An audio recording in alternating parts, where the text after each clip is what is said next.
Rabotai, aujourd'hui, Monsieur Znati avec nous. Oui, Znati, Monsieur Znati, si je vous dis, oui, ou bien vous avez eu raison de partir, ça fait 10 jours, oui, vous avez eu je deux sais, bonnes raisons. Ce jeudi oui, et ce dimanche. je sais. Ben écoutez, je vais vous ramener du soleil, de la belle température. Ah, merci beaucoup. Alors, Rabotai, ce chiour se veut. Aujourd'hui, on fait chiour, jeudi, si Dieu veut. Et puis après, on va prendre une petite pause, comme ça, environ de 2 semaines. Mais Et vous puis, partez en Floride, on je crois, non? tout à fait, voilà. Je vais aller recharger la Ah, batterie de la Tesla. très Je vais aller bien, très charger la bien, batterie de vitamine D en très bien, famille. Et on va un petit peu voilà, se ressourcer pour revenir en très bien. force et venir, si Dieu veut, avec beaucoup de. Monsieur Moyal, ça a la montre. Est-ce que jeudi, il y aura course, jeudi soir? Si Dieu veut, tant que la Ah, ok, météo, tant que la météo ne, pour l'instant, même avec les deux tempêtes, on a bravé la tempête et on est venu au Chiour. très bien, parce que vous savez que moi, je rentre jeudi, hein, Mais jeudi en matinée, dans l'après-midi probablement, oui. faites attention, mes attachés. Prenez Oui, soin de vous. si Dieu Voilà, vous veut, avez oui. vu ce qui s'est passé à Botaille à l'aéroport de Toronto? Oui, oui. Regardez, Ouais. combien il faut dire merci à Hachem pour tout. Je vais vous dire quelque chose. Avec votre permission, aujourd'hui, il y a ce Shabbat. D'abord, bon, on n'était pas avec nous, Monsieur Moyal. Il y avait le rabbin David Ishaï avec nous, qui nous a renforcés et nous a secoué un peu sur les Berachot. Combien c'est important de faire et de dire les Berachot. Et que si tu dis les Berachot, eh ben, en fin de compte, tous les Berachot te reviendront. Parce que tu rends hommage à Kadosh Baruch Hu. Alors aujourd'hui, on va étudier ça un peu dans la Gemara aussi. Mais je vais vous dire, aujourd'hui, j'étais chez le dentiste. Ça fait des années que je n'étais pas chez le dentiste. Et la vérité, c'est une erreur. J'aurais dû aller bien plus tôt que ce qu'il fallait. Mais ça s'appelle des check-up. Et c'est important de faire ça de temps en temps. Et à un moment, il me donne un formulaire à remplir. Nom, prénom, date de naissance, numéro de la RAMQ, bref, toutes les affaires qu'il faut. Et après, il y a un deuxième formulaire. Avez-vous ce genre de maladie? Et j'ai signé sur à peu près 60 cases, ou je ne sais pas combien. Non, non, non, non, non, Baruch Hashem. Et non, non, non, non, avez-vous ci, avez-vous ça, avez-vous ça, diabète. Comme ça. Et je vois tout ça. Et à la fin, ils te mettent note. Si tu veux ajouter une note, quelque chose, peut-être que tu n'es pas inscrit. J'ai écrit merci Hachem. Et je leur ai donné la note. Je ne sais pas ce qu'elle a fait, la secrétaire. Je ne sais pas, elle a dû écrire merci Hachem. Elle va se dire, docteur Sabah, il va voir et dire, je ne connais pas cette maladie. Ah non, c'est merci Hachem. Baruch Hachem, Baruch Hachem. Il faut que tu ailles, Bémet. Tu vois ça? Et je disais non, Baruch Hachem, non, Baruch Hachem. C'est impressionnant. Je ne savais pas que ça existait autant de maladies. J'allais dire, ce sont des maladies qui sont populaires. C'est pas des maladies, là, il ne te sort pas des maladies qu'il y en a un sur 1 million, là. Il te sort des maladies, alors allez-nous que ce sont des choses communes et que c'est normal pour savoir. Et la seule chose où j'ai mis, c'était sinusite. Donc pour vous dire, si voilà, mais combien de genres de choses. Et si j'ai Kadosh Baruch Hu. Et la vérité, quoi. On nous demande quelques brachot, un modéani, des téfilines, une fila, mais on devait prendre chaque seconde, dire merci Hachem. Bémet. Vous savez ce que c'est une dent qui fait mal? Une dent qui fait mal, c'est, comme je disais, voilà, c'est peut-être l'Orlénou, pas de voyage. C'est une aventure, l'Orlénou. C'est des sommeils, des nuits de sommeil qui passent à l'as. C'est de la nervosité, c'est du stress, c'est tout ce que tu peux avoir sur une dent ribolant sur Le signal, il est court. Hein, hein le signal, il est court entre les dents et le cerveau. Ah, mais il est rapide. Et pour vous dire, alors elle m'a fait les radios et quand j'ai vu tout ça, j'ai dit Hachem, je les voyais 32, merci, merci, merci, merci. Mamache. C'est. Alors à Botaille, voilà, et comme je le disais, c'est faire Baruch, il a dit le Rav, faire les brachot avant, les brachot après. Facilement, c'est plus facile de faire le brachot avant, après on oublie. Ah, mais peut-être je vais manger autre chose après, est-ce que je fais la bracha? Fais la bracha, Corona. Si jamais tu vas refaire une bracha, tu dois remanger, tu refais la bracha après. Mais maintenant, tu fais ta bracha Corona, c'est important de le faire. C'est un chizo qu'on doit tous prendre sur nous. Alors, messieurs, on va y aller aujourd'hui dans Parashat. Je commencé la paracha cette semaine, Mishpatim. Mais on va reprendre la Gemara. C'est une Gemara très intéressante. Des histoires magnifiques. Des histoires aussi de la modestie. Alors, on va développer ça dans un instant. La modestie, être humble. Ouais, une histoire. La vérité, vous allez être surpris de la grandeur d'un homme dans la Gemara. Et tu vois, tu vas prendre de la modestie. Non, je parle de la Gemara. Chez Rabbeinu, il n'y a pas de. Voilà, mais on va voir ce que c'est la vraie modestie, pas la fausse. Souvenez-vous, d'abord, on va reprendre où on étions arrêtés.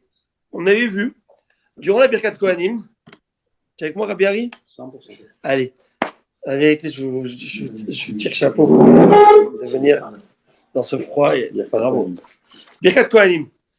Durant la Birkat Kohanim, il y avait une halakha qu'il fallait dire des versets, des psukim durant la Birkat Kohanim. Vous vous souvenez? Et on a vu que durant Shacharit, il y avait quelques versets. Durant Moussaf, il y avait quelques versets. Durant Mincha de Ta'anit, il y avait des versets. On avait expliqué aussi le cours dernier pourquoi Mincha, habituellement, il n'y avait pas Birkat Kohanim. C'était avec nous, Rabbi Moshe? Non, je dis rien. Alors, j'ai expliqué le dernier cours pourquoi on ne fait pas Mincha Birkat Kohanim. Allez, cela.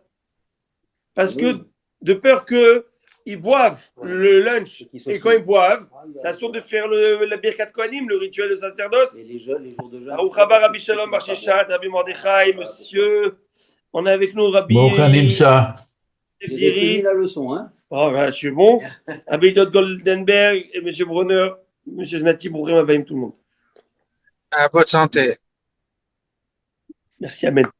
Également, alors à Botaï, maintenant que l'on étudie ça, on avait vu que il n'y a pas de Birkat Mincha. Le soir, non. Non, pourquoi pas Mincha? De peur qu'il ait bu quelque chose. Et là, c'est interdit.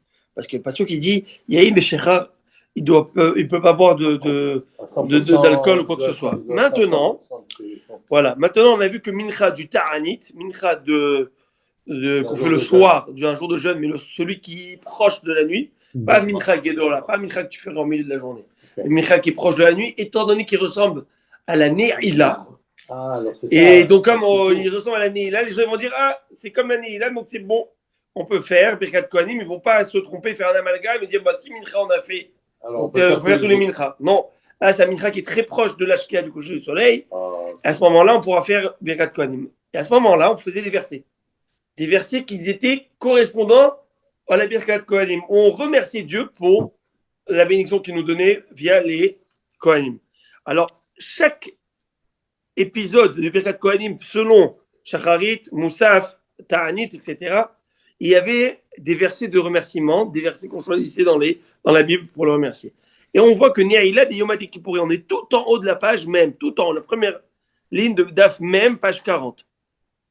Lorsque les Kohanim récitent la bracha pendant la prière de Ne'ila de Kippour, Maï Amar, qu'est-ce que nous on doit dire? Amar Marzoutra, Vamrela Bematnita, Marzoutra dit, certains disent que ça a été enseigné dans une braïta, Ine, Chen, Yevorach, Gaver, Yere Adonai, Yevarecha Adonai Mitzion, Ure Betu Yerushalayim, Kohanim Mechaecha. Je lis, je traduis. Voici, car ainsi est béni l'homme qui craint Hachem. Yevarecha Adonai Mitzion, Ure Betu Yerushalayim, Kohanim Mechaecha. Que Hachem te bénisse de Tzion et que tu puisses contempler la qualité de Yerushalayim tous les jours de ta vie. Après, Ure Banim Evanecha, Shalom à Israël, et que tu puisses voir les enfants nés de tes enfants, paix sur Israël. C'est beau ça. Comme alors, ce qui m'intrigue, moi, dans tous ces psaumes,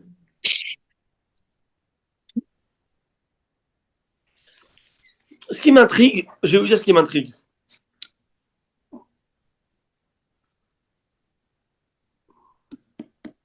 On avait vu le dernier cours. Pardon? Le dernier cours, Oui. nous avions vu qu'il y avait des versets qui ont été sélectionnés. Ce n'est pas des versets lambda. Chacun des versets qui a été sélectionné à dire sont des versets, par exemple, je prends un exemple du verset qui a été dit pendant Shacharit. Barichou Hashem alachav gibore koach. Bénissez Dieu, vous ses anges, etc. On retrouve que c'est des bénédictions qu'on donne à Dieu, d'une certaine manière. On rend la pièce de la monnaie. Au point où, à un moment, dans un des versets qu'on disait, il y avait un verset qui disait Yevarichecha Hashem, Baruch Hashem Mitzion, Shochen Yerushalayim Aliyah, que soit béni Dieu depuis Sion, lui qui réside à Jérusalem. Et la Gemara avait posé une question à ce sujet. Pourquoi ne pas dire un verset qui est plus tôt que ce verset, qui suit la suite logique des versets qui étaient dit avant, qui est Yevarichecha Hashem Mitzion, que Dieu te bénisse à Sion. On voit la notion de bénédiction. Pourquoi sauter de versets et chercher un autre verset? Réponse de la Gemara la semaine dernière que nous avons vue, c'était de dire, mais non, on cherche des versets où on bénit Dieu, pas des versets où Dieu te bénit. Vous voyez ma question? Et là, mon problème que j'ai, c'est que par rapport à la Ne'ila, la Birkat Kohanim de la Ne'ila, si vous lisez bien les versets, Ine chichen yevorach gaver yere Hashem. Voici car ainsi est béni l'homme qui craint Hashem. Pasouk d'après, chaque cas correspond à un pasouk des 3 versets des Kohanim. Yevarecha de la Mishmerecha, yere Hashem panamelecha, etc. Prochain pasouk, que Hashem te bénisse de Sion et que tu puisses contempler les qualités de Jérusalem. Donc la bénédiction, elle est à qui? À l'homme. Puis après encore, que tu puisses voir des enfants à toi et tes petits-enfants, etc. Donc je me dis, c'est un petit peu contre-inductif par rapport à ce qui a été dit la semaine dernière, le dernier shiur, dans la page 39, folio B. Vous voyez la question que j'ai? Au lieu de louanger. Voilà. Alors le Meiri, il explique quelque chose d'intéressant ici. Le Meiri, c'est un rave qui, si je ne me trompe pas, c'est le Meiri. Ici, il rapporte au nom du Meiri, il faut voir, le Keren Ora. Le Meiri s'appelait Rabbi Menachem de Perpignan. Il habitait à la ville de Perpignan. Vous connaissez au sud de la France? Ouais, le Meiri. C'est Languedoc, ça. Le Birkat c'est à toi? Oui, Parashat Nassau. Ah. C'est mort là, Emerecha Hashem Ishmerecha. Et puis, Rabotai, alors, regardez ce qu'il dit. Il dit quelque chose comme ça. Il dit, on sait quoi l'année là? C'est les derniers instants de Yom Kippour. C'est là où la conclusion est fait mode, où tout ce qui va être décidé pour ton année est donné. Et là, on veut d'une certaine manière que tu partes avec une bracha full charge, full power envers toi, et qu'Akadosh Baruch Hu, d'une certaine manière, dans la bracha qui te fait de Birkat Kohanim, eh bien, par les versets que tu vas dire, d'une certaine manière, j'allais dire presque, tu vas te convaincre de la bracha que Dieu est en train de t'envoyer maintenant pour toute l'année. Magnifique. Vous voyez ce que je veux dire? Parce que là, à ce moment-là, tu es en train de signer, c'est la khatima de la khatima, c'est la fin de tout Yamim Noraim, de toute la décision que Dieu va prendre, c'est de l'année là. Et à Birkat Kohanim de l'année là, il dit comme ça, il dit dans les derniers instants de Yom Kippour, il convient de réciter des versets qui parlent du brachot octroyé par Hachem à l'homme, car c'est le moment où il accorde sa bracha définitive pour une année de vie et de bien-être.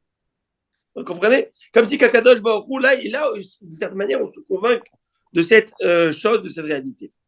Maintenant, on avance. La Gemara, elle dit, ok, il faut dire ces versets. Mais ces versets se disent où exactement? Echan Omram, où on dit ces versets? Au moment où le Kohen dit, à quel moment? Rabbi Yosef Amar, Ben Kol Beracha ou Beracha. Rabbi Yosef nous enseigne que ces versets se disent entre chaque bénédiction, c'est-à-dire Evarecha Adonai Veishmerecha. Amen. À ce moment-là, il y a un petit laps de respiration, et à ce moment-là, tu dis le passouk. Rav Shechet Amar, Rav Shechet n'est pas d'accord. Il dit non. Baskarat Hashem. Pendant que tu dis le nom de Dieu, pendant qu'ils disent le nom de Dieu, Que le Chazan ou le Kohen? Je penserais le Kohen même. Oui, et ben non. Ça c'est pas comme ça que la Gemara comprend jusqu'à maintenant. Rabbi Yoel. Jusqu'à maintenant, vous comprenez que pendant que le Kohanim disent, pendant qu'il y a les versets qui se disent, tu peux faire des versets. Ouais. Donc là, je dirais même pendant que le nom de Dieu se dirait, même du Kohen. C'est pourquoi que tout de suite vient Rav Meiri et Rav Zvid, et ils ne vont pas être d'accord du tout. On va le voir pourquoi. D'abord, il y a un autre désaccord à ce sujet, je vous allais l'expliquer.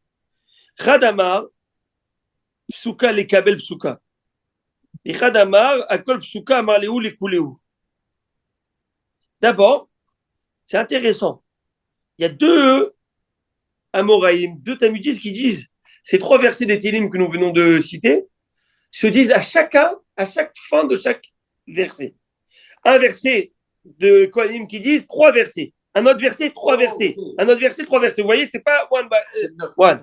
Et lui, voilà, exactement, ça fait 9 et l'autre, Talmud dit non. Il dit un verset des Kohanim, un verset des Vous voyez? C'est comme ça. Et là, on va voir maintenant une discussion. Où est-ce que ça se dit? Est-ce que ça se dit qu'au Beth Amikdash? Est-ce que ça se dit en dehors du Beth Amikdash? Et puis après, on va finir avec une halakha du Shulchan Aruch qui va être complètement différente de tout ça. Amar Afriya Baraba. Afriya Baraba, il dit Kol Omran Barak Voulin et Eno Elatoé.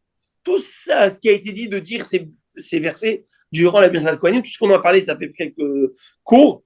Ce n'est que lorsqu'on est au Beth Amikdash, on écoute la Birkat Kohanim avec la Shrina en tant que telle là-bas. Par les Kohanim. Mais si tu le fais en dehors du Beth Amikdash, qu'on appelle ça les Gevoulin, les Voulin, ça veut dire dans les limites du pays, c'est-à-dire en dehors du Beth Amikdash, tu es dans l'erreur, tu te plantes, mon gars. Alors, tu ne parles pas du tout, là. Exactement, tu te tais. Amar Abrahina Bar Papa, Teda, Abrahina Bar Papa nous enseigne, Teda, des Bamikdash, Nami Lomi Bael Imrinu. Et là, Abrahina Bar Papa, il est en train de nous donner et de mettre table rase, de faire table rase de tout ce qui a été dit avant. C'est ce qu'il dit? Mais pas du tout. Au Beth Amikdash, il ne faut pas du tout le dire. Oh, wow. Sache que même dans le temple, on n'est pas supposé les réciter. Regardez ce qu'il va dire. Klum yeshlecha eved shemevachim oto venomazin. Y a-t-il un serviteur qui reçoit la bénédiction de son maître et qui n'est pas attentif? C'est un affront pour son maître. Il est en train de te bénir et toi tu es distrait à dire autre chose. Mais tais-toi, accepte cette beracha et sois juste concentré à cette beracha. Ça a de l'allure. J'avance. Une autre opinion qui est complètement l'inverse. Amar Achabachanina, Teda, que tu saches que Bakvolin Namim Bailimrenu, que même dans les limites du pays, ça veut dire même en dehors du Beth Amikdash, il faut les réciter. Pourquoi? Klum Yeshevet Mevachim Oto Ben Measbir Panim. Y a-t-il un serviteur qui reçoit la bracha de son maître et sans manifester de satisfaction et de remerciement? C'est après. Est-ce que vous avez compris ou pas? Oui, mais alors, à la fin de chaque passage. Pendant cette C'est ça qu'il te dit. De chaque passage. Oui, mais il te dit. À la fin, alors, on avance. Alors, est-ce que vous comprenez comment ça se fait? Ce que vous venez de dire, c'est il y a une phrase qui est dite par le Cohen. Et le Israël dit une Et phrase. le Israël dit une phrase. ensuite tu dis la Donc il y a les trois phrases. C'est Bon. Alors maintenant, comment on fait? La Gemara, elle va maintenant donner une déclaration qui va fixer la halakha une fois pour toutes. On dit ou on ne dit pas. Amar Rabbi Abaou. Rabbi Abaou dit. Messieurs, préparez-vous à ce que le Rabbi Abaou nous dit. C'est une bombe. Meresh Ava Amin Aleou. Au début, je récitais ces versets. Je faisais ça, j'ouvrais mon patard, je faisais des versets. Mais Kevan de Hazena, les Rabbi Ava de Min Ako de Loa Marleou. Et depuis que j'ai vu Rabbi Abba de Ako, la ville de Ako, Acre, qui ne les récitait pas, Anna Nami Lo Amin Aleou. Moi non plus, j'ai arrêté de les réciter. Et c'est comme ça que le Shulchan Aruch, il statue que le Kahal ne doit rester aucun pasouk et doit rester silencieux et être attentif au Kohanim. Mais il y a plusieurs. On lit pendant la il y a- chaque mot, on lit une phrase. Alors attendez. Pourquoi ça va selon son opinion? Quelle est la puissance de son opinion par rapport aux autres? Alors parce que lui, c'est halakha les ma'aseh, dans le sens où, je vais vous dire une chose. C'est une très bonne question que demande Rabbi Yoel. Il dit, pourquoi lui, il est pris ça sert. Deuxièmement, c'est qu'il y a une règle. Tout celui qui rajoute, si tu en fais trop, si tu en fais pas, tu es pas dans l'erreur. Mais si tu en fais trop, peut-être tu es dans l'erreur. Tandis que là, tu es Birkat Kohanim, tu acceptes la beracha. Celui qui ne dit pas, hein, il n'y a aucune infraction. Tu comprends? Ça, c'est une logique. Disons que c'est une logique. Mais tu vois que Tosfot et le Rama dans le Shulchan Aruch, il dit que oui, pendant que les Kohanim chantent et rallongent les variétés, etc., on dit des versets. Et c'est pour ça qu'il y a plusieurs aussi des gens de Minag marocain qui ont l'habitude de dire des versets. Oui. Mais faire attention de peut-être pas les dire au moment où les Kohanim le disent. Ça, au moins, on ne rentre pas dans le problème. Mais selon le Shulchan Aruch, on se tait et on écoute la beracha. Tu veux le faire? Il y a des gens, ils pensent que ça, c'est plus important que d'écouter la beracha que du Kohen. D'abord, on écoute la beracha du Kohen. Maintenant, pourquoi Rabbi? Et surtout, c'est que, sur quoi, surtout, un instant.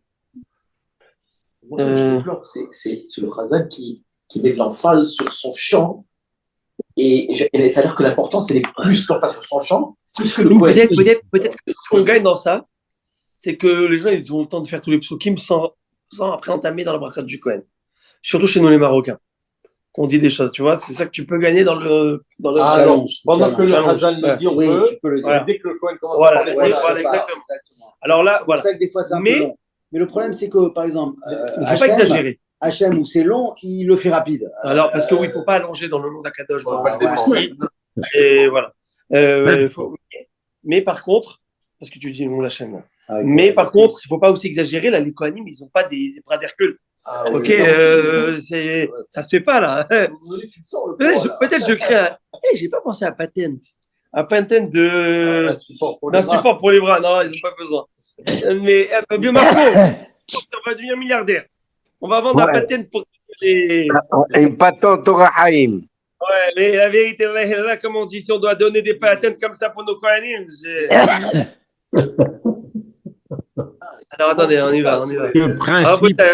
Ce principe de mettre la main sur la tête de son fils, et que tu as dit que ça signifie quoi? Ça signifie, en fait, bon, je vais dire les choses de manière crue. Oui. On avait dit que ça fait quelques cours, Rabbi Shalom. Pardon? Et je vais vous dire, on l'avait dit, ça fait quelques cours. Oui.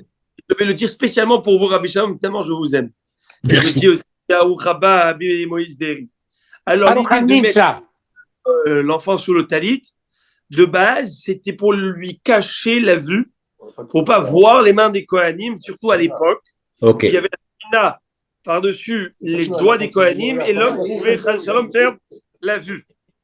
Donc, on cachait cela. Maintenant, aujourd'hui, c'est plus tellement d'actualité. Est-ce que les Kohanim, ils ont déjà un talit sur eux-mêmes, sur leur bras, chose qu'ils n'avaient pas à l'époque.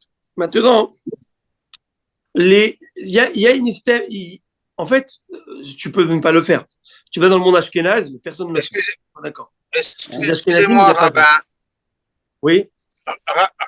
Rab, est-ce que le fait de mettre la main sur la tête de son enfant, c'est pas un peu comme transférer la prière du Cohen, se servir de médium ou quoi? Non?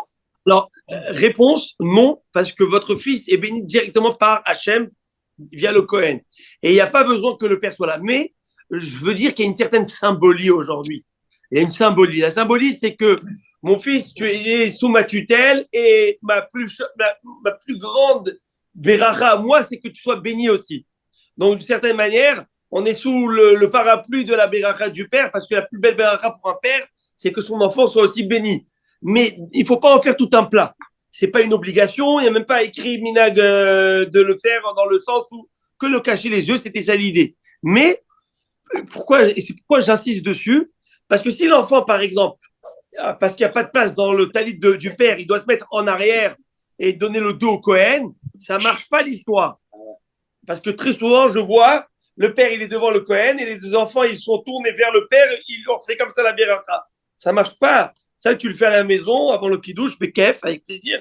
Mais pendant la synagogue, tu te tournes et tu donnes ton visage vers le Cohen. Maintenant, donc, je répète, je récapitule après tout ce que nous avons étudié. Non, mais pourquoi? Parce que est-ce que la beracha passe mieux devant le visage que dans le dos? Non, réponse. C'est quoi l'idée? C'est quoi l'idée? Rabbi Moshe, nous l'avons étudié le dernier shiur, nous l'avons dit, je vais le répéter. C'est la même idée qu'une personne qui se situe, par exemple, à votre place. Rabbi Moshe, si vous vous mettez à votre place pendant la Birkat Kohanim, vous voyez votre banc.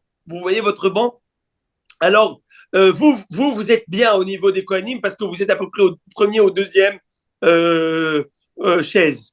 Mais imaginez-vous que la personne qui s'installe juste au bout, je pense que c'est dans la chaise de M. Ben Soussan, je ne suis pas sûr, collé à la fenêtre, collé au vitraux. Celui qui est collé au vitraux là-bas et qui va être derrière le Kohen pendant la Birkat Kohanim, la Beracha n'agira pas sur lui. Vous allez me poser une question, mais comment ça se fait? Pourquoi ça n'agira pas? C'est quoi? C'est un problème de Wi-Fi, de connectivité? Pas du tout. Le problème, c'est qu'il y a un respect vis-à-vis du Kohen qui est en train de te donner la Beracha. Tu lui montres que tu veux accepter cette Beracha et que tu vas être là. C'est par le kavod au Kohen. Et si tu tournes le dos au Kohen, il y a un manque de kavod à la Beracha que Dieu envoie via le Kohen. C'est juste ça l'idée. Au point où la Gemara va nous dire s'il y a 10 Kohanim dans le Beth Knesset, les 10 Kohanim vont monter faire Birkat Kohanim. Et la Gemara va demander pour qui font la Birkat Kohanim s'il n'y a pas de gens dans la synagogue. Réponse de la Gemara, écoutez ça, Rabbi Moshe, ceux qui sont en train de travailler dans le boulot au bureau. Ben, dans le jargon de la Gemara, ceux qui sont dans les champs, en train de travailler dans les champs. En deux mots, si vous êtes là à Chabanel ou je ne sais, moi, dans votre bureau en train de bosser, c'est pour vous que cette bénédiction. Quoi? Mais je suis à 3000 lieues de cette personne. Alors, ça rejoint mon idée. Ça rejoint mon idée. Que je vous dis, je peux être de dos au Kohen et recevoir la Beracha. Réponse, ça dépend. Si tu es à la synagogue, tu lui donnes le dos. Tu es à la synagogue, tu te mets derrière comme pour dire, c'est pas grave si je ne suis pas devant toi. Là, tu ne l'auras pas. Tu es loin et tu lui donnes le dos sans la connaissance de cause que tu lui donnes le dos, tu auras la Beracha. J'ai compris. C'est illogique. La logique, elle est là. C'est comme si je viens chez vous et vous me donnez le dos. Par contre, si commencez par venir, après on verra. Commencez à m'inviter. Rabbi Moshe, commencez à m'inviter. Bon, maintenant on avance. Baruch haba dès demain. Je savais.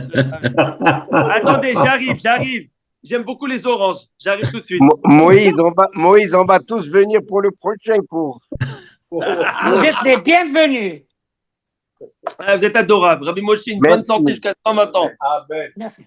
Alors maintenant, il y avait une question que Rabbi Yoel Boudana a posée. Qu'est-ce qui fait que maintenant, parce que Rabbi Abaou a dit cette chose, on plie bagage et on dit, bon, vous savez, Shulchan Aruch, il tranche. Et qu'est-ce qu'il dit? Il dit, on va aller comme lui. Alors, il faudrait voir le tour. Beth Yosef, voir pourquoi il a tranché cette halakha comme lui. Mais à mon humble avis, je dirais que il y a une règle générale. Ça s'appelle Maaseh Rav. C'est quoi Maaseh Rav? Il y a beaucoup de théories dans le Talmud. Il y a beaucoup de théories dans la halakha. Théoriquement, c'est comme ça qu'il faudrait faire. Théoriquement, c'est ça, c'est vrai. Dans la pratique, si tu as vu le Rav faire tel quel, il n'y a pas plus clair que c'est ça la halakha. Parce que ça, c'est la pratique, comment ça a été fait. Tu vois bien que ce n'est pas resté en théorie, c'est devenu en pratique. Et si en pratique, Rabbi Abaou, il dit, je me suis ravisé, pas seulement je faisais les bénédictions à l'époque, je disais les versets pendant Birkat Kohanim, mais quand j'ai vu Rabbi Abba de Akko ne pas le faire, je me suis ravisé, j'ai fait comme lui, j'ai accepté son autorité rabbinique. Si Rabbi Abaou dit ça, ça veut dire que c'est la halakha. Et aussi, habituellement, on va aussi selon une hiérarchie de rabbanim, il faut le savoir. Par exemple, je donne un exemple, et c'est comme ça que c'était statué dans le Talmud. Un exemple, Beth Shammai et Beth Hillel, halakha comme Beth Hillel, parce que aussi ils étaient plus nombreux. Mais même des fois, lorsqu'il n'y a pas plus nombreux, je donne un exemple, Rabbi Yochanan et Rish Lakish. C'est Rabbi Yochanan, à quelques exceptions près. Rava et Abaye, la halakha est comme Rava, à part pour Abaye dans 6 endroits. Yael Kagam. Non, mais c'est Kiddushin, elle donne les endroits. Non, dans ce cas-ci, c'est one by one, c'est one contre one. Et on va selon la grandeur. Et pas que ça, des fois, on va aussi ce qu'on appelle batraï. C'est quoi batraï? Batraï, ça veut dire quand tu vas de génération en génération, ceux qui sont plus lointains. Je m'explique. Plus proche de Arsinaï. Non, je vais expliquer. Non, par exemple, si Rav Ashi, qui est celui qui écrit le Talmud, va amener des enseignements de prédécesseurs à lui. Voilà ce que lui il a dit, voilà ce que lui il a dit. Et moi je dis ça. Et ben lui, ça veut dire qu'il connaissait cet avis. Et il connaissait cet avis. Et il connaissait cet avis. Et il a pu faire l'analyse de tous les avis. Et quand même, il a dit, je décide qu'on doit trancher par cela. Ça veut dire que connaissant toutes les logiques, il a quand même choisi ce mécanisme, cette halakha. Et donc, on va selon le batraï. Vous avez compris ce que c'est? J'allais dire un petit peu, aujourd'hui, si vous pouvez me permettre, l'avdil, à ne pas confondre. J'espère que je ne dis pas de bêtises. Et vous me pardonnerez si j'en dis. Et Rabbi Moshe, vous me pardonnerez. Mais c'est que c'est un petit peu, j'allais dire un peu médecine. Vous savez, aujourd'hui, la médecine, au Baruch Hashem, il y avait par exemple Louis Pasteur qui nous a appris la pasteurisation, je donne un exemple. Chose qu'on ne connaissait pas avant. Maintenant, aujourd'hui, il y a des nouvelles techniques, j'imagine.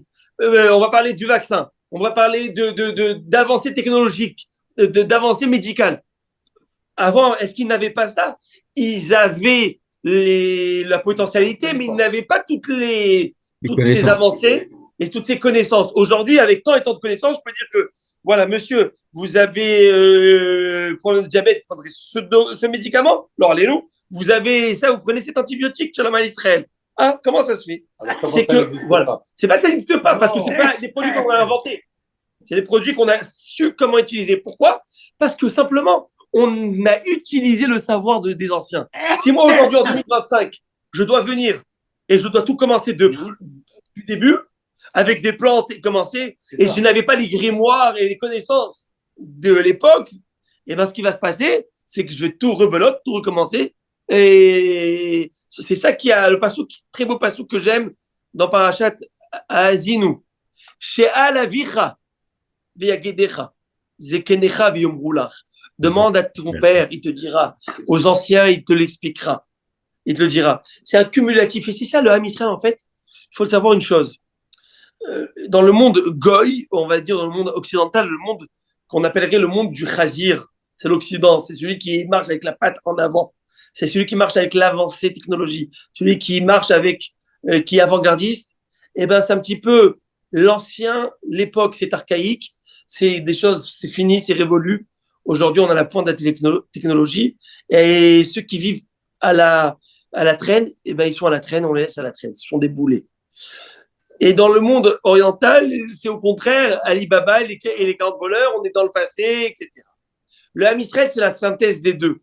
C'est avoir le sabot fendu, c'est l'idée de l'évolution, de la progression, mais qui se fait sur une base du passé, qui est le reminer. Reminer, c'est prendre ce qu'on a déjà eu, on l'amène vers le futur. Et c'est ça, back to the future. C'est ça, le Ham Israël, c'est back to the future. Ça veut dire, je prends le passé et j'y vais avec ça dans le futur. Et c'est ça la gazlout, la grandeur du Ham Israël. C'est de ne pas de. Voilà. Alors maintenant, je reviens à mes moutons. Je te passe c'est l'oula de Ravashi. Il y a une gang de Breslev qui sont partis dans le Liban. Aujourd'hui ils ont été arrêtés par les soldats. No way. Ils sont partis pour pèleriner Vous et entendez reconstruire oui. Attendez, aujourd'hui, c'était la loi de Ravashi? Je l'ai lu dans les Non, parce que Ravina et Ravashi, alors peut-être c'était hier, parce que Ravina et Ravashi, je crois qu'ils sont enterrés en Israël, là. il est un peu plus haut que la frontière du Liban. C'est Ah ça, oui c'est dans les nouvelles 21. Bon, je le vois pas, mais elle vaille. Alors maintenant, est-ce qu'on avance, Rabotai? Ah, maintenant, regardez, des histoires. Combien on a. Il faut apprendre de cela. D'abord, regardez la modestie. Premier cas de modestie dont on parle. Rabbi Abaou, il avait un minag, il avait sa hadan. C'est ma hada, c'est ma manière de faire. Il a vu un grand faire différemment, et bien il se ravise. Et il accepte de changer. Et ça, moi, je pense que c'est une grande modestie. Et c'est une grande ouverture d'esprit. Il y a des gens qui, des fois, ils sont bloqués. C'est comme ça qu'on a fait pendant 50 ans et on bouge pas. Ah c'est ouais. pas vrai. Bon. Des fois, il faut savoir se développer, grandir et avancer. De la même manière que ta voiture, c'est pas une voiture qui a 50 ans, c'est une Tesla qui fait 2000, qui est dans le futur. Et ben, c'est comme ça que tu dois vivre aussi d'une certaine manière. Alors, Rabbi Abaou nous dit, Rabbi Abaou, regardez cette Gemara, je l'adore. Et c'est-à-dire que c'est à dénigrer ce que nos parents, la façon dont ils priaient, par exemple? Alors, c'est exactement ce que je viens de dire tout à l'heure et je répète, on utilise le passé pour avancer dans le futur. Mais il se pourrait que parfois, il y avait ce qu'on appelle des minagés, pas des minagim, des choses qui se faisaient dans l'erreur. Ça arrive, oui, ça arrive que, par exemple, il y a eu des choses qui se faisaient dans l'erreur et que, Baruch Hashem, des Gdolim sont venus rectifier le tir. Je donne un exemple. Vous savez que dans le monde, je vais être méchant parce que on dire, tiens, c'est le seul exemple que tu as trouvé ou quoi. Mais je vais dire, c'est nos frères les Tunisiens que j'aime énormément. Vous savez que, par exemple, chez les Tunisiens, durant la Neila de Kippour, toutes les filles venaient sous les talis, toutes les femmes. Ah, wow. Ouais. Le Birkat Kohanim, tout le monde venait Birkat Kohanim. Et après, ils ont arrêté ce minag. Oui, je vous le dis, j'ai vu ça. Et non, ouais, et c'est des choses qui sont. Il y a des minagim, je peux vous en dire, je peux essayer de trouver. Il y a des choses parfois qu'on sait pas, on ne sait pas, ou par exemple l'ignorance totale. Transporter le Shabbat, oui, mais on le faisait au Maroc. Oui, mais Habibi, au Maroc, tu vivais dans le Mela. Au Mela, tout était fermé. Mais c'est normal. Et au contraire, il y a des choses il y a des habitudes, des us ou des coutumes qui sont venues comme ça. Alors, habituellement, nous, on ne dénigre aucune coutume parce que chaque coutume chez nous, elle a habituellement de quoi se base forte. Mais il y a des fois des choses que oui, que ça n'a ni tête ni queue. Et des gens, ils en font une Torah, et alors que c'est vraiment pas important. Et ils en font des Rabbi voilà. Mathieu, Oui. Vous savez que la paracha de Yitro, les Tunisiens, ils font des grandes fêtes. Hein. Oui, Oui. sur Et Date Yitro. celle-là, elle est basée sur plusieurs choses. D'abord, Oui, on oui, sait je que comprends. Yitro, il a fait une belle sérouda. Moshe Rabbeinu, il a fait une belle sérouda Yitro, mais c'est pas que ça. C'est qu'en Tunisie, il y a eu une grande, malheureusement, Il y a eu un miracle. mourrait jeune. Et à ce moment-là, Surtout les mâles. Parachat Yitro, les garçons, Parachat Yitro, ça s'est estompé. Je dis Parachat Yitro, et c'est pourquoi aujourd'hui, si vous venez, là on n'a rien ici. Vous venez à Paris, les traiteurs, ils sont pleins de petits choux, les petits coquelets, les petites damroutes, tout en petit, tout en miniature pour les enfants. Même la Tout vaisselle. est en Même miniature, la oui, vaisselle. oui. Et ils font une Seudat Yitro, c'est comme si on dirait chez nous la Mimouna x 100. Vous voyez ce que je veux dire? Ah, qu'est-ce qu'ils te font comme Seudat J'ai Yitro? assisté à une séance de Date Yitro à Ashdod, au théâtre national de Ashdod. Et c'est la fiesta. Et c'était plein. Ah ouais, c'est la fête au village. Alors, à Botaï, Ve'amar Rabbi. Alors, regardez ça, regardez cette histoire. Elle va en fait. Ve'amar Rabbi Abaou. Rabbi Abaou dit Meresh, Ava Amina, Invetana. Ana. Rabbi Abaou dit vous savez, au début, moi, je pensais que j'étais modeste. Je ne suis pas. Mais, Kevan, des Hazin Ale, c'est comme si que je veux vous dire. Regardez là, et ce que j'aime, c'est pas que ce franc-parler. Ça veut dire que c'est une vraie modestie. C'est du émettre. C'est pas du faux. C'est pas de la tchatch. C'est pas du. Il te dit, au début, moi, je pensais que j'étais modeste.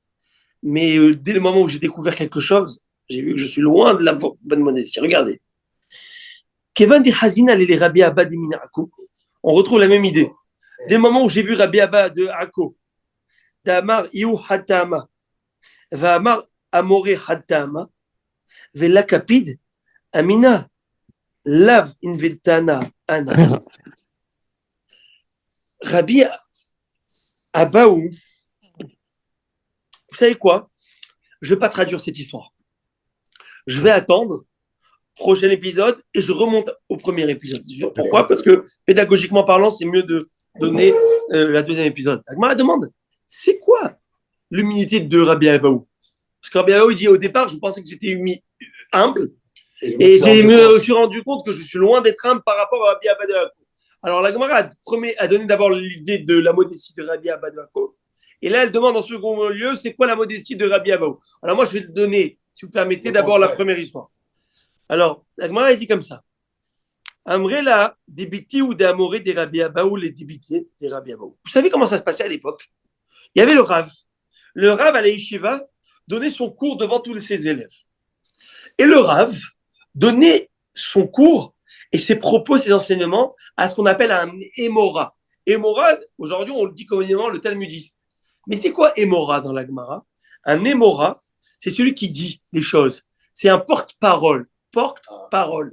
J'allais dire un petit peu, c'est le micro du Rav.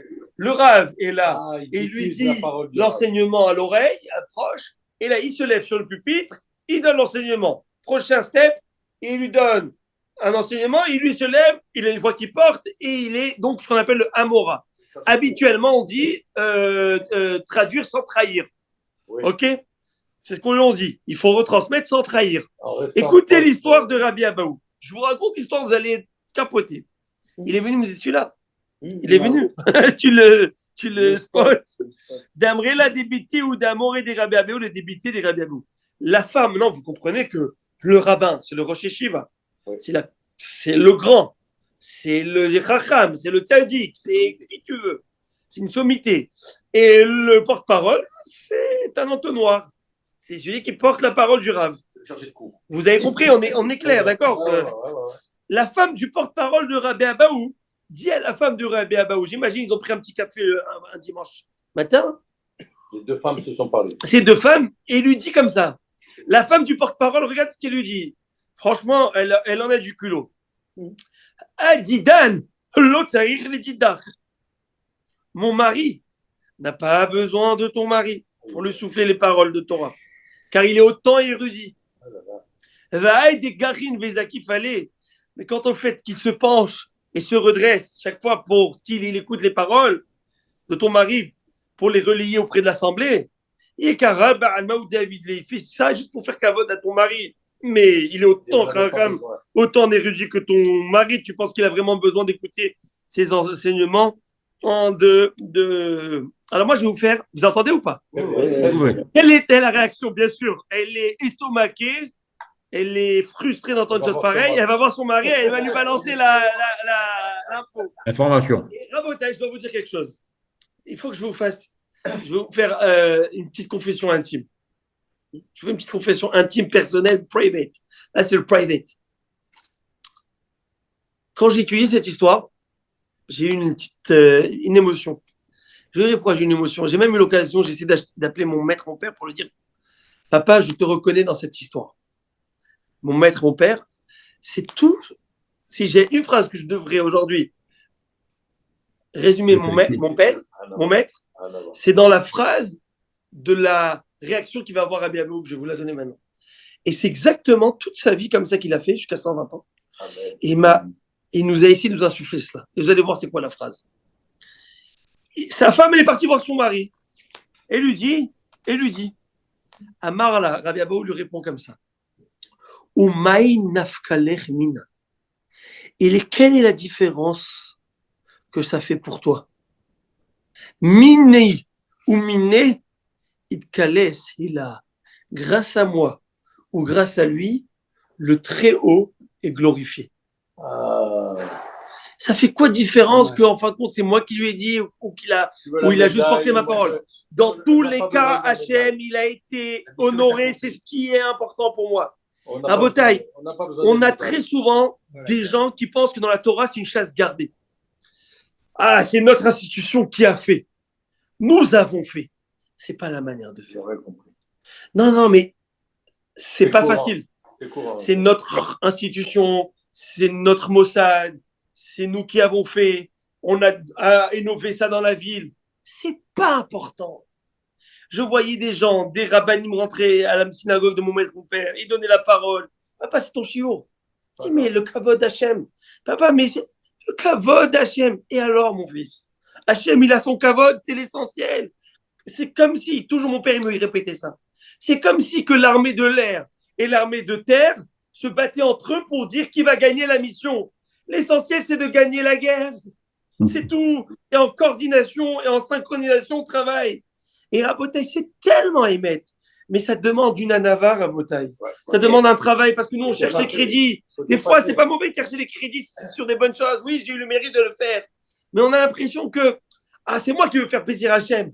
Si ça fait plaisir à Hachem, et ça va arriver à plaisir à Hachem que la chose se fasse, c'est ça le plus important. Et on est tous ensemble pour notre maître Hachem, le Akadosh Baruch Hu. Et si, d'une certaine manière, l'autre, il a fait la mitzvah encore mieux que moi, j'ai pas eu ce hétrog. Et moi, j'ai pas eu cette beauté que je voulais avoir de hétrog ou cette chose. Et lui, il m'a pris. C'est pas grave. Et le sourire. Parce que comme il a dit cette phrase, mini ou miné, de moi ou de lui, il calesse, il a le haut, le très haut a été glorifié. A été glorifié. Et ça, c'est important à Botaï dans la vie. Parce que, Bémet, très souvent, on va faire quelque chose, même dans la Torah Mitzvot, et on oublie pourquoi on le fait, pour qui on le fait. Et c'est pourquoi je répète, combien de fois j'ai donné ça dans les shurim derniers, que si, chemin faisant ta mitzvah, tu dois humilier quelqu'un, vexer quelqu'un, faire de la peine à quelqu'un, ou écraser, je ne sais moi, quelque chose, eh bien, où est la gloire de Dieu dans cela? L'essentiel, c'est la glorification du nom de Dieu. Est-ce que ça va se faire si tu l'as fait de cette manière? Si tu l'as fait de cette manière. Et alors maintenant, on va voir. Ça, c'est... Regardez. Alors, moi, je vous pose une question. Est-ce que ça, c'est de la modestie? Bah oui. Ça, c'est le top. Et Rabbi Abaou, ça, c'est son histoire personnelle. Et Rabbi Abaou, il dit, moi, je pensais que j'étais humble, mais je ne suis pas humble dès le moment où j'ai vu ce que c'est de la vraie modestie. Je l'ai vu de Rabbi Abba de Hako. Et c'était quoi l'anecdote de Rabbi Abba de Hako? C'était la première anecdote qui était ramenée dans le Gemara, et là, je vais vous la dire. Vous me suivez, Rabotai? Très bien. Alors maintenant, on y va. Et toute la et la Val d'Israël, elle est basée sur ce. Exactement. Sur ça. Et on balance avec du revers de la main un petit peu ce qu'on appelle la Karatatov. On aurait pas cher si on était tous comme ça. Happy Moïse. je vous embête, je m'excuse. Hein. Mais non, vous m'embêtez pas, mais juste ne faisons pas d'amalgame. Un karatatov, c'est la reconnaissance quand quelqu'un t'a fait du bien, ça n'a rien à voir. Ce dont je suis en train de dire, c'est que souvent, on peut tomber dans une erreur, surtout dans la spiritualité. C'est que on veut faire la chose soi-même pour évoluer, progresser, c'est très bien. Mais des fois, en faisant les choses nous-mêmes, en voulant le faire soi-même, on peut en oublier le noble objectif et on peut faire parfois de la peine à des gens. Je donne un exemple. Tu peux aura chasvé shalom, arnaquer quelqu'un, mais avec cet argent, tu sais comment je vais faire de l'argent, je vais donner à Tzedaka. Ça, c'est très grotesque et vulgaire ce que je dis. Mais pour vraiment mettre le contraste. Après, ça se joue sur des choses beaucoup plus subtiles. Subtiles. Ah, je vais aller à la synagogue.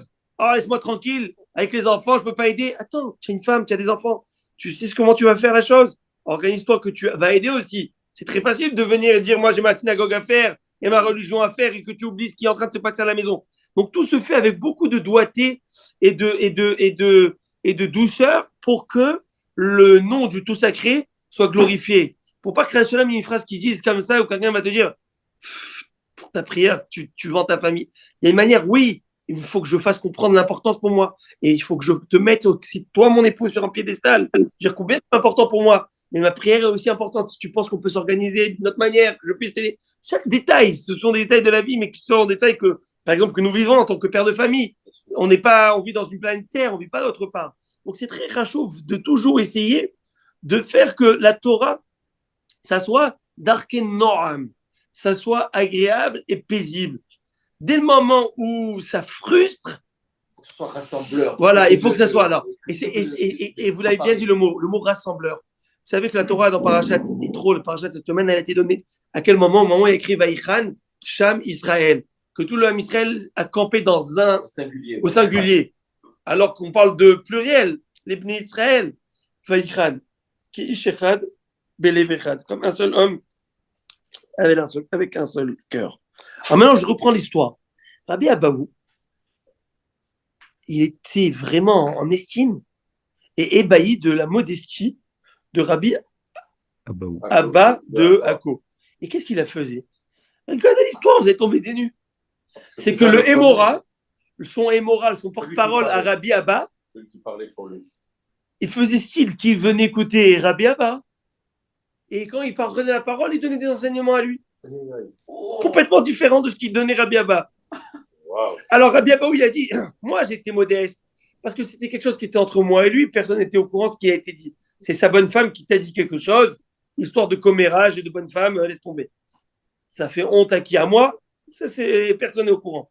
Mais là, Rabbi Abba, il est dans son cours, il donne l'enseignement à son Hémora, son porte-parole, et son porte-parole, il donne une halakha complètement différente et autre que le cours qui a été donné. Ça, c'est grave. Et là, à la place de rétorquer, alors le Maharsha, commentaire de la Gemara, tout de suite, il dit, oh, bien sûr, on doit dire que ce que disait ce Rav, ce porte-parole, c'était pas des bêtises. Il disait des choses vraies aussi, mais rien à voir avec la thématique de son cours à lui. Et donc, il a laissé passer parce que c'était vrai, mais à la place de dire, oh, mais c'est pas du tout ce que je suis en train d'enseigner. Va savoir les gens ce qu'ils vont dire de mon cours. Va savoir, ils vont dire, regarde, c'est quoi la qualité de tes enseignements. Et il s'est tu. Et ça, Rabbi Abaou, il a dit, ça, c'est de la modestie. Ça, c'est de la modestie rabotaille. La modestie, c'est la classe, c'est la noblesse.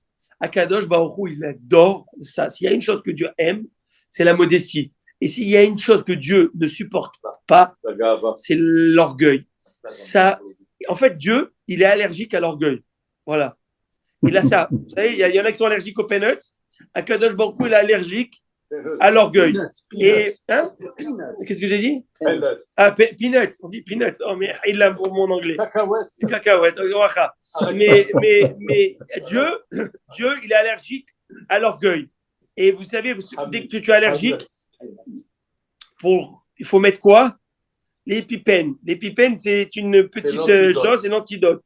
Ça, c'est le moussard. Travailler la morale, venir au shiur du lundi et jeudi. Bravo.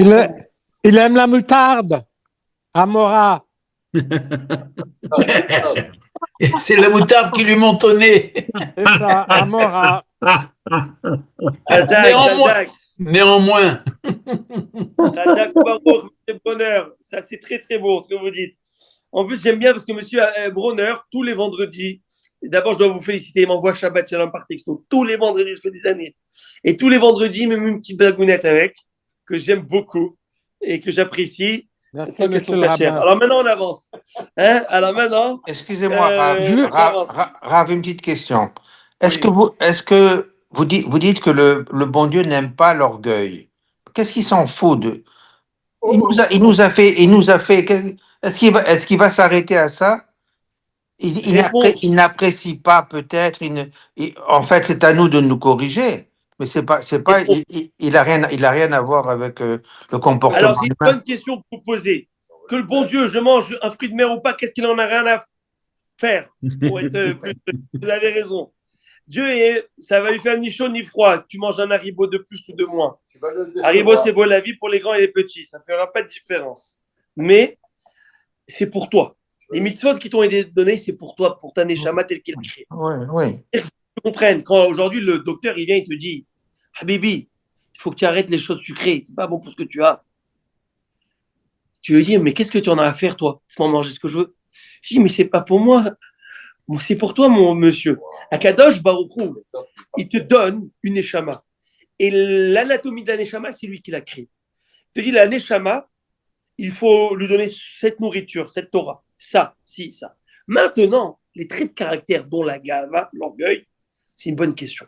Parce qu'en fait, le trait de caractère de l'orgueil est antinomique avec la soumission de Dieu. Et j'explique. Pour pouvoir accepter la notion de la Emouna, la notion qu'il y a un Dieu, la notion que tu n'es pas le Tout-Puissant, il faut que tu aies cette modestie de savoir qu'il y a quelque chose au-dessus de toi. Et c'est de ça dont je parle, c'est de cette modestie. De savoir que tu n'es pas l'homme parfait, zéro défaut. Et que tu n'es pas l'homme parfait qu'il n'y a rien à redire. Non, tu as quelque chose à travailler. Et si tu ne penses pas à cela, la Torah, tu la mettras de côté parce que tu te penses parfait. Donc c'est pourquoi Akadosh Baruch Hu te dit, cet homme et moi, c'est Mara qui dit, celui qui a l'orgueil, Dieu lui dit, toi et moi, on ne peut pas vivre sous le même toit. On ne peut pas vivre, c'est-à-dire, ça ne marche pas. C'est pas parce que tu es colérique, ça s'arrange. C'est pas parce que c'est parce que ça ne marche pas, on est antinomique. S'il y a cet orgueil, s'il y a de l'orgueil, eh ben, tu ne sauras pas accepter le reproche. Tu ne sauras pas accepter que parfois tu es dans l'erreur. Par contre, on a tous une certaine fierté minimum, ok, pour ne pas se faire écraser dessus, pour pouvoir vivre. Il y a l'orgueil qui est interdit, ok, et il y a ce qu'on appelle la bonne modestie. Et la bonne modestie, c'est de savoir que je suis quelqu'un. Et ce quelqu'un, il doit se faire respecter de la bonne manière et savoir acheter le respect. Se respecter, c'est pas mettre une paire de baffes à quelqu'un et dire tu vas me respecter. Alors pourquoi il prend toute une paracha pour nous donner les clalotes pour ce qu'on fait de mal et pour nous donner des berachot pour tout ce qu'on fait de bien? Réponse, c'est le docteur. Pourquoi il a besoin de nous donner des clalotes ou des berachot? Réponse à Rabbi Moshe Deri et à vous tous, cher Kahal, c'est que comme chez moi, le docteur, il m'a dit aujourd'hui, après que la dentiste que je lui ai montré une carie comme ça, il m'a dit, regarde, Bimalkiel, tu manges encore 3 bonbons, ça va être un traitement de canal. Tu as compris ça? Et si c'est pas un traitement de canal, on va devoir te l'enlever. Et si c'est $4 000, ça, c'est l'être humain. Non. Ça, c'est humain ce que vous êtes en train de dire. Moi, je parle pas d'humain, là. Moi, je parle du bon Dieu. C'est lui qui m'a donné les clalotes et les berachot. C'est lui qui me punit. Comment non? Kadosh, Baruch Hu, Lotetse, Araot. Dieu, il n'y a aucun rat qui sort. Par contre, il y a ce qu'on appelle des conséquences inévitables et directes. Vous m'entendez, Rabbi Moshe? D'une réalité qu'il a créé ce monde. J'explique. Il a créé ce monde d'une réalité. Laquelle, par exemple? Je prends une graine, je la plante sous terre, je mets un peu d'eau, j'attends qu'elle germine, elle me donne une plantation. Un plant, très bien. Il a créé dans la nature des choses une cause et une conséquence et tous les éléments autour qui vont pouvoir faire que ça marche.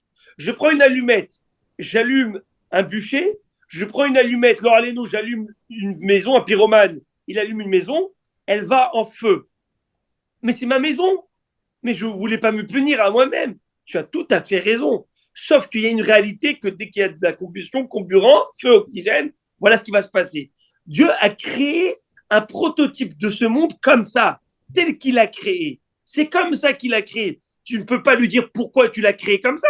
C'est moi qui a créé. C'est moi qui a la chorma illimitée et j'ai décidé de le créer comme ça. Et ça se joue selon mes règles de jeu, pas les tiens, parce que tu n'es que créature, mais moi qui est créateur. C'est selon mes règles de jeu. Tu vas pas jouer au blackjack selon tes règles à 20 et pas à 21.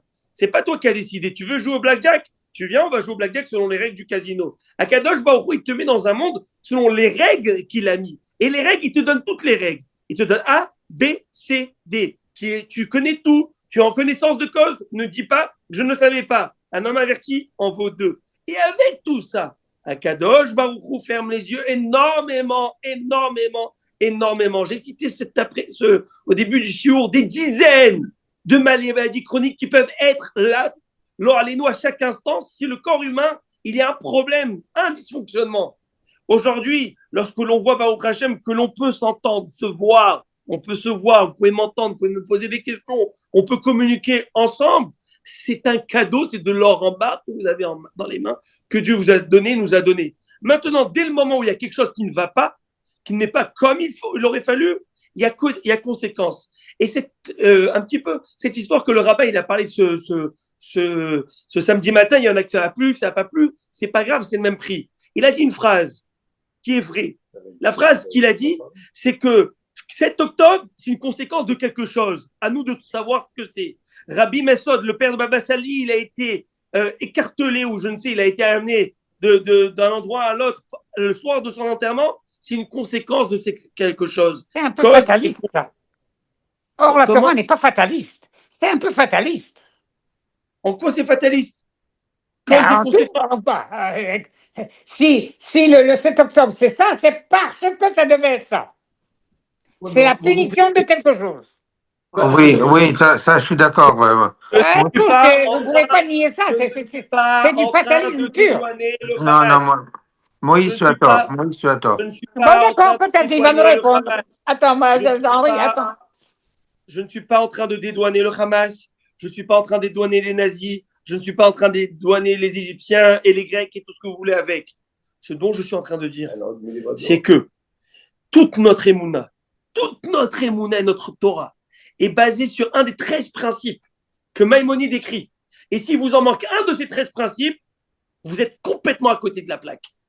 Nous tous. S'il nous manque un de ces principes, c'est Yesh Din, Yesh Sachar Tov la Tzadikim, Veonesh la Rechaim. Ça, c'est un principe de base qui s'appelle la méritocratie. Si tu fais bon, tu auras du bien.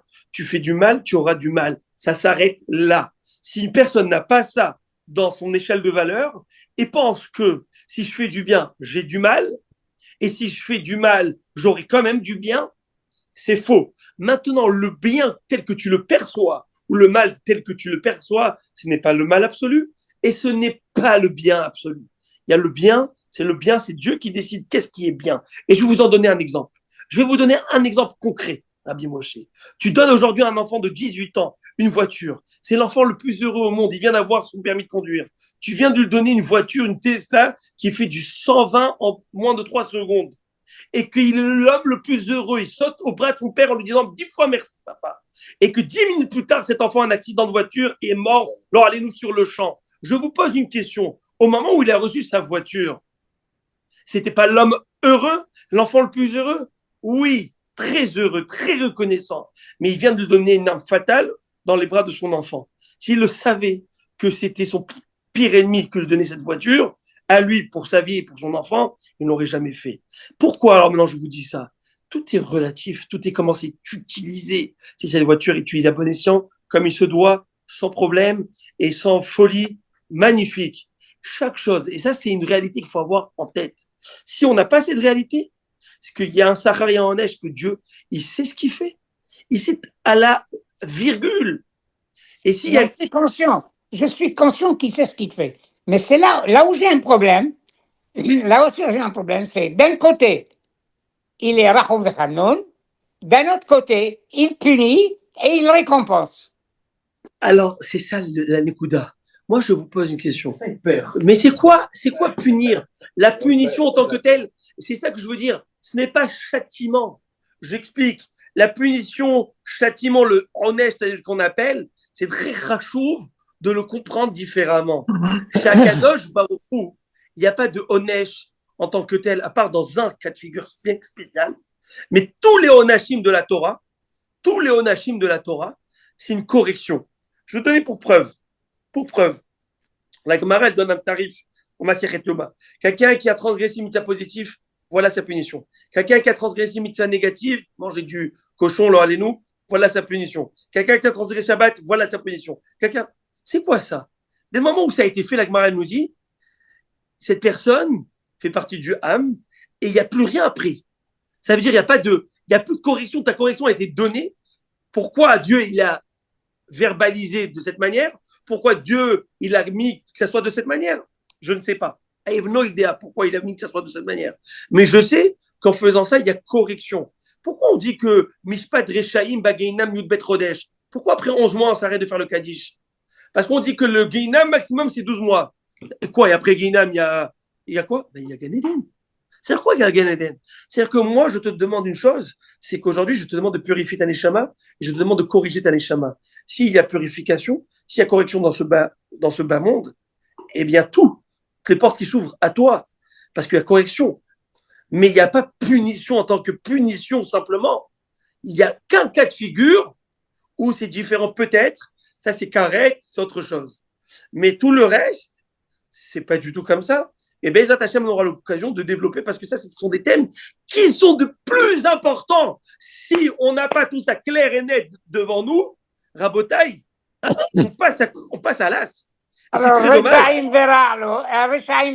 Alors, ça, c'est la belle question de Moshe Rabbeinu. Et bien, jeudi, on développera toute cette idée.